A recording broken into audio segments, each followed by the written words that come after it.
Anyone who watched the very first and the absolute best RoboCop will feel quite at home with this game, RoboCop Rogue City.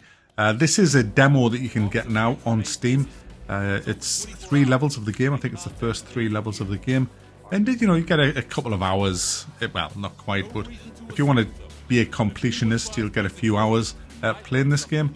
And I highly recommend you do before you splash out the £45 to buy this game in 3 weeks when it drops.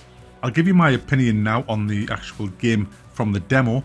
Obviously the game when it releases will be different to this, but they're not going to be able to do a lot in 3 weeks, but they have said they're going to address some of the glaring issues, which I'm going to go over now. The first one is the horrible optimization of the game. I get a lot of frame drops in this on my 2080, and some of them drop down to 11 frames a second, which is totally unacceptable. The game just freezes up pretty much. Another gripe that I've got that I haven't seen mentioned anywhere is it feels like mouse acceleration is turned on. I don't have good control over my gun. Not that, well, I have reasonable control over it, but it's not as good as it should be. I mean, I play tons of first-person shooters, and I know exactly how it should feel with a mouse. And this is off, I'm telling you now. There's something not right with the aiming in this game. It feels a bit floaty. Not a lot. It's not like a blatant when, you'll play some games where mouse accelerations are just stupidity levels.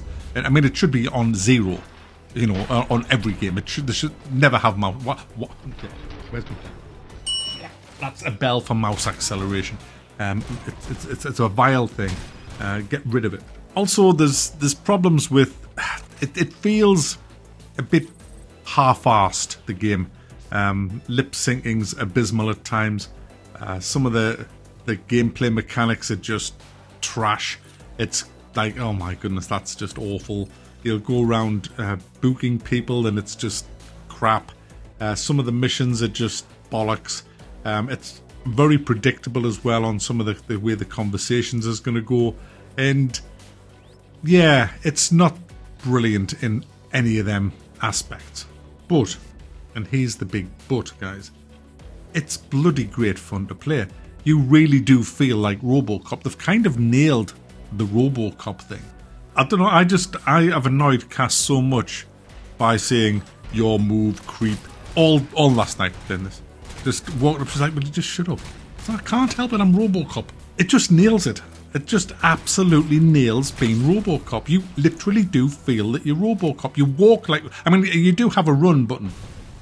You should... anyone who uses the run button playing this game is a disgrace. RoboCop doesn't run. RoboCop walks. He walks into the room and he walks out of the fucking room. And when he walks out of the fucking room, every fucker's dead. And that's what RoboCop is on this. You have your trusty pistol, which is awesome, infinite bullets in it, but you can pick up other weapons which are actually better than the pistol. Unless you've spec'd into pistol, which I assume makes it a lot better, which I didn't do. I spec'd into slow motion a bit so I could slow things down, and I did that purely because of the mouse acceleration, which kind of sucked, but I did enjoy the blowing people's faces off because the gore in this is off the scale, as you would expect from RoboCop, because RoboCop gore was off the scale in the movie. Where it lets itself down in the combat is the HUD, and I have tried it with the HUD off and the HUD on, and you have to get rid of the crosshair to get rid of all of the stuff, and even then you get outlines on the people. I mean, I know that's kind of RoboCopy, but I would like to play it just to see what it's like without that, and I'd probably put them back on if it felt wrong. I don't want this to feel like just I'm just a guy in a first-person shooter. I want to feel like RoboCop. I want to see a bit of the head-up displays on there, but I don't want it to be overpowering, and it feels just a bit overpowering. I want to see the gore as well, and I feel like sometimes in the fights, the gore was kind of hidden behind outlines and crosses and stuff.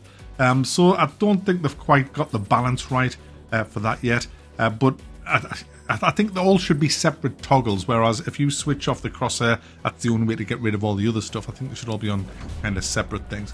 So yeah, that needs a bit twiddling, tweaking. But there's no doubt about it, guys. When you walk into some of these hideouts where the enemies are, and they all kind of, the missions are pretty much the same. You track down where they are, you go inside, and you'll be faced with like 20 or 30 guys with all kinds of weapons and grenades. and you're breaching through doors and you're just shooting the crap out of people. And it doesn't get old, guys. I've played it for a few hours and I'm ready. I can easily go and play the whole game again. You just stick your lips out, grab a big gun, hit the slow motion, and you're just fucking spraying that room, hitting the explosive barrels. There's explosions going off, fire, people screaming, an arm flying across their head there, half a face going over your shoulder. It's just fucking great.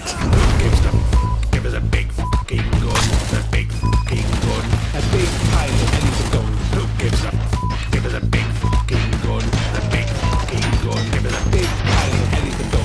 Who gives a fuck? Give us a big fucking gun, a big fucking gun, a big pile of elephant gun. Who gives a fuck? Give us a big fucking gun, a big fucking gun. Give us a big pile of elephant gun. Who gives a fuck? Give us a big fucking gun, a big fucking gun, a big pile of elephant gun. Who gives a fuck? Give us a big fucking gun, a big fucking gun. Give us a big pile of elephant gun. The perks look very, very interesting as well. There's lots of perks to put into different things. So you can totally change the way you play as RoboCop. And some of the missions are not just blowing people's faces off. You have to search for things. It's a bit kind of stupid because it says, try and find the entrance to the secret hideout. And then the game's like saying, there it is. It's like, well, okay. It's that kind of hand-holdy stuff. But you know what the overriding feeling is that I get playing this? It just takes you back. The nostalgia hits you. And it's just nailed. They've nailed it in so many ways. Even though the game, if it was anything else, if this was called Madman Muscle Man, the Rogue Policeman, that's actually a good title for it. It's a terrible title. If you had a game called that did all of this except the funny walk that RoboCop does, everybody would be saying what a pile of shite. But because it's RoboCop and you feel that connection, it just works. It just works, guys. Unfortunately, it doesn't have 16 times the detail. It drops in 3 weeks. I will be throwing 45 quid at this, guys. I think it's 45 pound. I can't remember. Something like that. I will be buying. I don't ever think I'll get a key off them. I will ask, but I very much doubt they'll send me a key. But I will be playing the game, and I'll be giving you a full-on review in 3 weeks' time. But until then, I'd buy that for $1.